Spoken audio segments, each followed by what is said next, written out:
One more use case of genitive case is providing information about the quantity of some object. When we pronounce this kind of information, we need to use at least two words, number and real name of an object. Once quantity is only one, we do not have a need to use genitive case. However, if number is different, then we definitely need to use genitive case. Let's have a look at some examples. У меня есть один карандаш и одна ручка. Do we need to use genitive case here when the quantity of pencils and pen is only one? No, here we don't need to use genitive case. But what if we have 2, 3 or 4 objects? У меня есть два карандаша и две ручки. You see that word карандаш now has one more letter A at the end because of genitive case. Ending of word ручка is adjusted to letter E.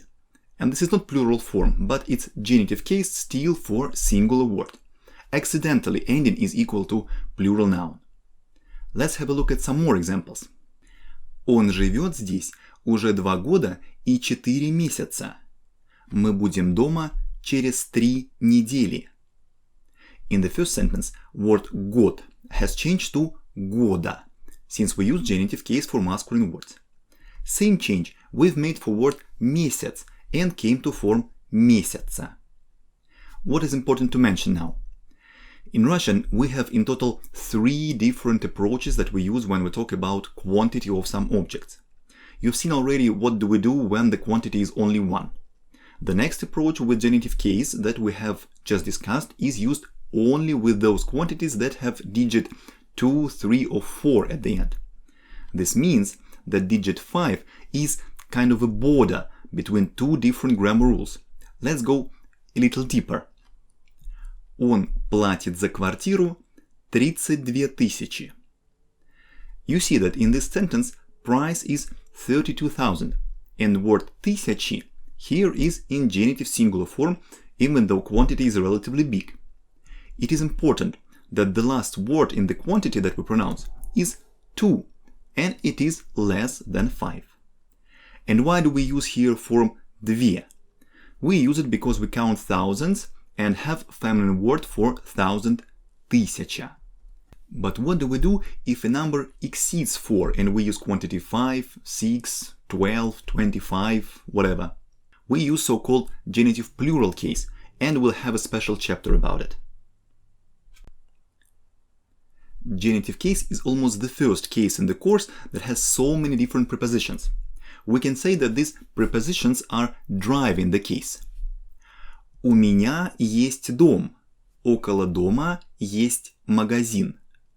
We had this preposition у when we were building the very first sentences in Russian. У меня есть дом means that I have a house, but direct translation is next to me there is a house. Preposition у has the same meaning as preposition около and even more old-fashioned preposition возле. In these sentences, pronoun я is changed to genitive case меня, and noun дом is also adjusted to genitive case. Я могу сделать все для тебя. Обычно я пью чай без сахара. In these sentences, prepositions для и без are also forcing us to use genitive case in the next word. Он идет с работы. Он уже вышел из метро. Мы были у шефа, и теперь мы идем от него. These 3 prepositions, из, с, and от, can be translated as from, but we have some rules what the preposition to use in every situation. If we arrived to some place using preposition на, we leave with preposition с. If we arrived with в, we leave with preposition из. If we arrived with к, and this is preposition of dative case, we leave with от. До обеда я работаю, а после ужина отдыхаю. Навстречу пришли все, кроме Питера. Вместо него пришла его жена. All 4 prepositions. till and after, except and instead of tell us that we need to use genitive case. So in these sentences, обед and ужин are in genitive case. Peter and он are also in genitive case. You already know that cases in Russian language represent concrete functions and used in concrete situations. One of the use cases of genitive case is providing the quantity, and we discuss with you what do we do if quantity is relatively small, 2, 3 or 4 objects. Now we need to discuss what do we need to do if quantity is 5 and more. Сколько в комнате столов? В комнате 1 стол, 2 стола, 5 столов. Question word сколько means how much or how many. When we ask the question about the quantity, we need to assume that the answer can be relatively big, so we use the case that we call genitive plural case. You already hear that word stol has ending of, and this is one of the endings of genitive plural case. Also, please pay attention to endings in the answer. If we have only one table, then the word is standing in its initial form. If we have 2, 3 or 4 tables, we need to use genitive case, but that one that we call genitive singular, and word stol now has form stola. Finally, if we have 5 tables, 6, 7, 20, or just many tables, correct form is going to be stolов. Let's have a look at some more examples. Сколько у тебя друзей?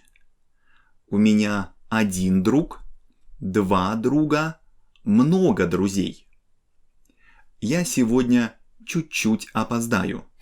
Без проблем. Ты будешь завтра играть в теннис? К сожалению, нет. У меня много дел. Let's underline those words that are in genitive plural case here. Друзей, проблем, дел. Друзей is in genitive plural form of word друзья. At the same time, друзья is nominative plural form of word друг. You see that this ending «ей» is different from that ending that we had while counting tables. We had with you ending «of». Проблем и дел are also genitive plural forms. Проблем, without any vowel at the end, is genitive plural form for many problems, проблемы. And дел is genitive plural form for many businesses, дела. Said that, we can try to sum up all options that we have for endings in genitive plural case. Of, ей, and that ending that is cut out. These options are regularly options for words of different gender. Here on the screen, you may also see some extra examples. And of course, we have many exceptions that we cover with my students during the lessons. I think you already understand that cases for plural words is one more big portion of grammar rules. And if we have genitive plural, we'll definitely have prepositional plural, dative plural, instrumental plural. And these topics we usually cover only in B1 course. But genitive plural is that important case that we need to learn in A2 program because we usually have a need to provide information about many objects that we have. In our previous course, we had universal constructions to make a comparison between two objects. It was construction with words более чем, менее чем, and также как. Now we need to extend this area and add some more words. Just like we've done it previously, we need to remember that we can describe and compare concrete objects, and this is the moment when we need to use adjectives to describe those objects. Or we need to use adverbs if we describe actions. Let's look at examples. Мой сын такой же, как я. Он спит так же, как сплю я. In the first sentence, we say that son is the same as his father. We compare two persons and provide information that they are the same. In the second sentence, we compare the way this father and his son sleep. У дочери другой характер. Она делает вещи по-другому. The daughter has another character and makes things differently. The first sentence has adjective другой, and the second sentence has adverb по-другому. Мои рубашки одинаковые. Они выглядят одинаково. My shorts are all the same, and they look the same. Make sure that you use adjective одинаковые in the first sentence and adverb одинаково in the second sentence. Я и мой друг очень разные. Мы думаем по-разному. Even if you are different and think differently, you can still be friends, right? And this is what we have here in these sentences. Again, adjective разные and adverb по-разному. Please also pay attention that words такой же and другой we use in singular forms because we are talking about one person. But одинаковые and разные we use in plural form since we are focusing on all objects inside one group. You already know that cases are usually connected not only with functions, but also with prepositions. During the lessons, I usually tell to my students that prepositions are driving the case, and this is very much close to the truth when we discuss genitive case. One of the functions that we have is so-called source or initial location. For example, we use this function when we need to leave some place. Here we have a strong connection between preposition that we use while arriving to the place and that new preposition that we'll use when we move out. Let's look at this in examples. Сегодня вечером мы пойдем в театр. Мы пойдем домой из театра поздно вечером. In the first sentence, theater is our destination. This word is in accusative case and we have preposition в. In the second sentence, theater is that place that we are going to leave. So the word театр is in genitive case and we use preposition is. Another example. Утром я иду на работу, а вечером с работы. In this sentence, word работа plays two different roles and is used in two different cases. Accusative case when it represents destination with preposition на, and genitive case when it represents initial location with preposition с. And the last pair of prepositions. Мы идем к Владимиру вечером, но мы не знаем, когда мы пойдем домой от него. In this sentence, we are coming to a live person with preposition к, and this is already so-called dative case. But when we move out from that person, we use preposition от and word него.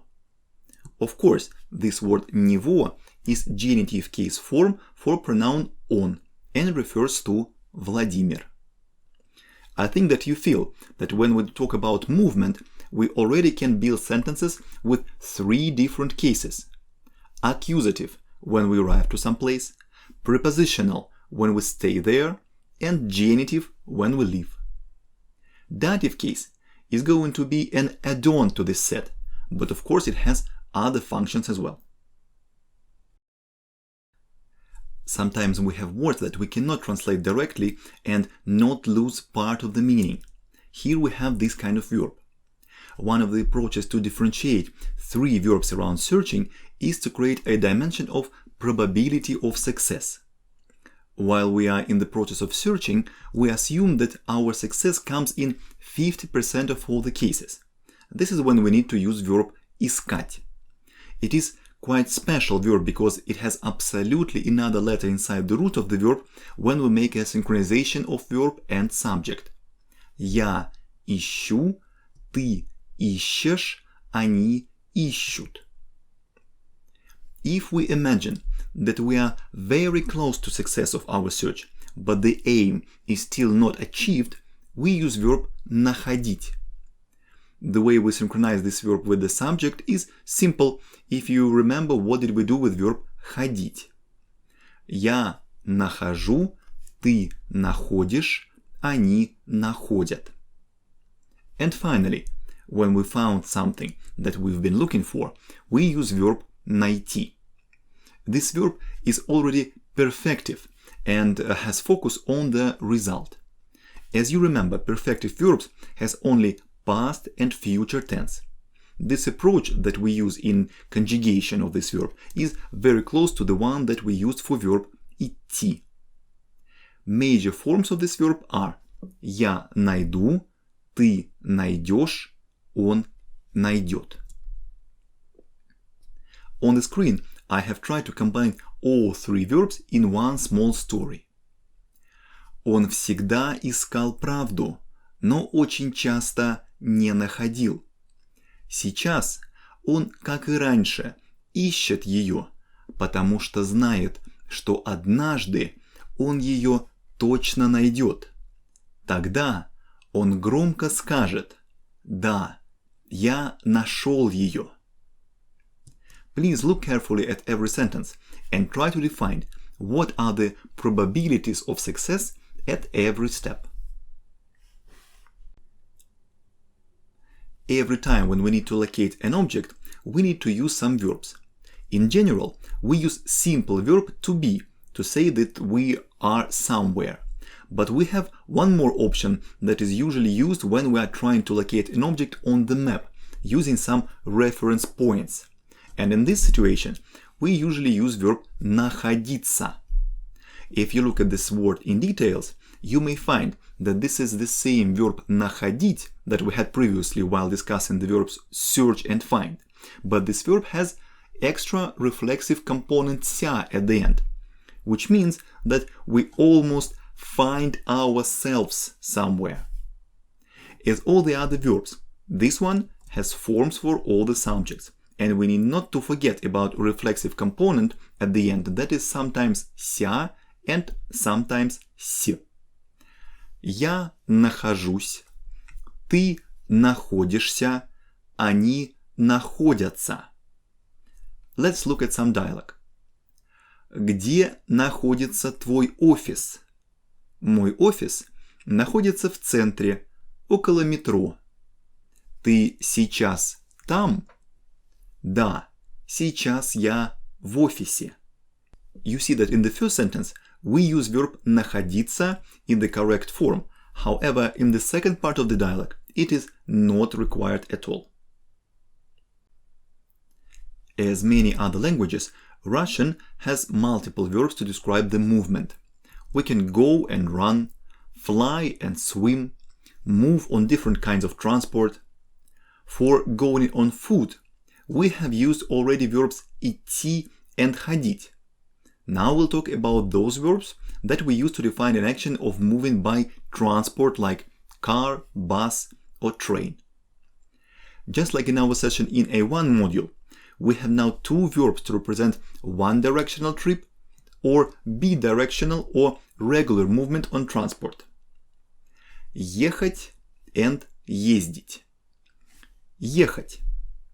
Я еду, ты едешь, он едет, они едут. Ездить. Я езжу, ты ездишь, он ездит, они ездят. Мы обычно ездим на дачу на машине, но иногда, когда в городе большие пробки, я езжу на дачу на поезде. Когда я еду на поезде, я могу читать книгу. In the first sentence, we choose form of the verb that represents regular action. Why do we do this? The easiest explanation is that we have triggers обычно and иногда. Transport that we use, car or train, should be in prepositional case with preposition на машине and на поезде. In this example, someone is using the transport to come to country house that we traditionally call in Russian dacha. This dacha is considered as destination, and since destination is function of accusative case, we have form на дачу. By the way, пробка that we have in plural form in this sentence has two meanings. It is cork that we have, for example, in bottle of wine, and also it represents traffic jam. Logically, it's obvious, since we can look at traffic jam as bottleneck. В городе большие пробки. There are several prepositions that we use only with genitive case. Some of them are connected with time, and today we have a look at 3 prepositions: до, после, and во время. Во время is a combination of 2 words, but still we call it a complex preposition. Since you are already aware of cases and endings that we have in genitive case, let's jump directly to example. Ресторан работает до последнего клиента. Мы должны сделать всю работу до вечера. После дождя воздух в городе чистый и свежий. Сейчас перерыв, но после обеда мы будем работать. В театре не говорят по телефону во время спектакля. Now let's look at every sentence and find words in genitive case. До последнего клиента. Both words последнего and клиента are in genitive case. This case is driven by preposition до. До вечера. Вечер is in genitive case as well. После дождя. Дождь is masculine word with soft sign at the end. When we change it to genitive case, we need to use letter я. Word дождь is in genitive case here because of preposition после. После обеда. Обеда is word обед in genitive case. Во время спектакля. Word спектакль is masculine word with soft sign at the end. When we change it to genitive case, we need to use letter я. One more extra word that we can look at now is word вовремя with the stress on letter о. You see that this word is made as a combination of preposition в and noun время. This word is an adverb and answers to question когда. Он редко опаздывает и обычно приходит вовремя. He is rarely late and usually arrives in time. The further we go in A2 course, the more complicated and unusual verbs we have. Verb to take can be translated differently in different contexts. If we grab something, then we use verbs брать и взять. These verbs represent a pair, where one of the verbs is focused on process and another on a result. Я беру, ты берешь, он берет, они берут. Я возьму, ты возьмешь, он возьмет, они возьмут. Also, we have another pair of verbs that can be translated as taking as well, but meaning is closer to accept, and these verbs are used in concrete situations. For example, when we talk about taking shower or taking decision. As many other verbs, here we have again a pair of verbs. One is focused on the process and another on the result. Я принимаю, ты принимаешь, они принимают. Я приму, ты примешь, он примет, они примут. Let's look at some examples. Обычно осенью я беру зонт, когда иду на улицу. И сегодня я его тоже взял. In the first sentence, we focus more on our traditional behavior since we have word обычно. This is the reason why we use verb брать in form беру. In the second sentence, we focus on concrete current day and use verb взять. Эта музыка берет за живое.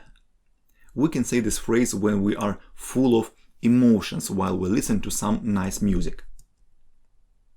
Завтра вечером мы возьмем собаку и пойдем в парк.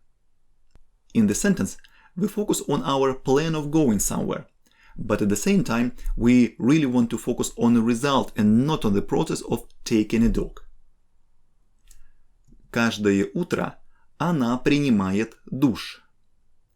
Here we have one of those use cases when we need to use verb принимать. If we translate this phrase from English, we do not do any significant action with shower, but we just accept the water coming. Since we focus on some regular action, we use verb принимать. Он всегда очень быстро принимает решения. Taking a decision is one of the situations when we use verb принимать again. В субботу врач сможет принять вас в 12 часов. Doctor will accept your coming at 12 o'clock. We focus on a result and use verb принять. The action in this sentence is complex and has modal verb сможет, so the second part of this complex verb should be in its infinitive form. Сможет принять.